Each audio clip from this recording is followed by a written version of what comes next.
मेरे को हिंदी अच्छा बोलना आता नहीं, लेकिन फिर भी राजा भाई मैं आपसे निवेदन करूंगा कि यहाँ अमरनाथ और बदलापुर में एक अवैध कत्ल खाना शुरू है जिसको स्लॉटर हाउस कहते हैं।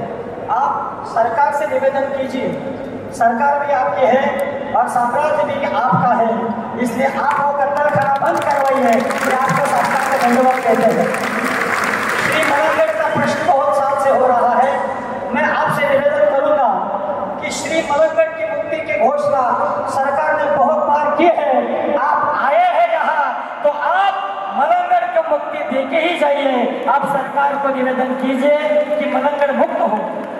मी कई ठराव मैं मराठी में बोलता हूँ, ये हमारे भाई जय श्री राम बोलेंगे और उसको आप मन में जय श्री राम बोलिए। ये ठराव पारित हो गया ऐसे मैं कहूँगा। पहिला ठराव आहे धर्मांतर बंदी कायदा पारित करण्यात यावा। ठराव क्रमांक 1 धर्मांतर बंदी कायदा पारित करण्यात यावा। जो धर्मांतर हो रहे हैं केवल इस्लामीकरणों से नहीं, जिहादियों से नहीं, क्रिश्चियन मिशनरियों के से भी ये धर्मांतर हो रहे हैं। हमारे आदिवासी बांधव धर्मांतरित हो रहे हैं। ये कायदा है लेकिन वो कायदा जटिल होना चाहिए। इसलिए मैं राजा भाई के साक्ष्य से ये ठराव आपके सामने रख रहा हूं। आपको ये ठराव मंजूर है?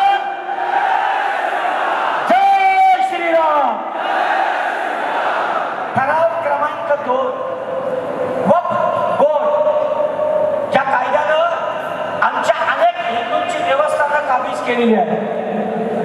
अनेक या देशातल्या जमिनी असं म्हणतात या भारताच्या नकाशाच्या पटलावरी निम्मे जमीन कॅथलिक चर्चकडे आणि निम्मे जमीन या वक्फ बोर्डकडे आणि त्याच्यापेक्षा अर्धी जमीन आमच्या वन खात्याकडे आहे। मग श्रीमंत कोण आहे हे तुम्ही ठरवा। त्यामुळे दुसरा ठराव आहे वक्फ बोर्ड कायदा रद्द करण्यात यावा। वक्फ बोर्ड कायदा रद्द हो जाए ऐसा ठराव हम दूसरा राजा भैया हम आपके सामने रख रहे हैं। आपको मंजूर है? जय श्री राम।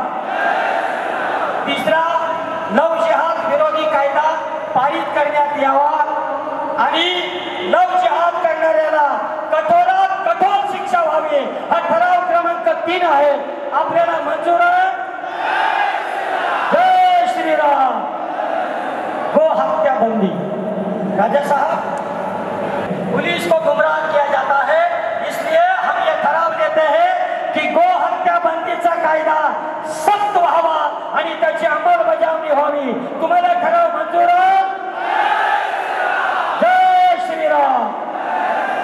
ठराव क्रमांक 5 बेकायदेशीर भूमी अतिक्रमण लैंड जिहाद रोकण्यासाठी त्वरित सरकार को कहिए कि ये आप कायदा कीजिए। ठराव क्रमांक 5 बेकायदेशीर भूमी अतिक्रमण झालीच पाहिजे। तुम्हाला ठराव मंजूर आहे? धन्यवाद। आणि आता आदरणीय टाइगर राजा सिंह आप बोलने से पहले आपके सामने एक गीत का एक छोटा सा कडवा उसको हमने काटा है।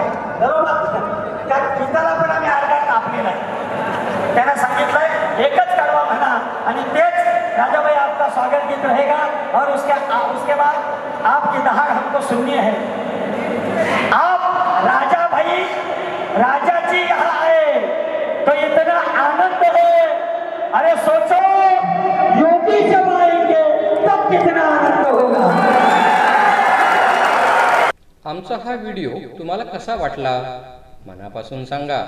जर तुम्हाला आवडला असेल तर नक्कीच आमच्या रॉकी रॉकस्टार या YouTube चॅनलला सबस्क्राइब करा आणि हो लाईक्स कमेंट व शेअर करायला विसरू नका। Thank you.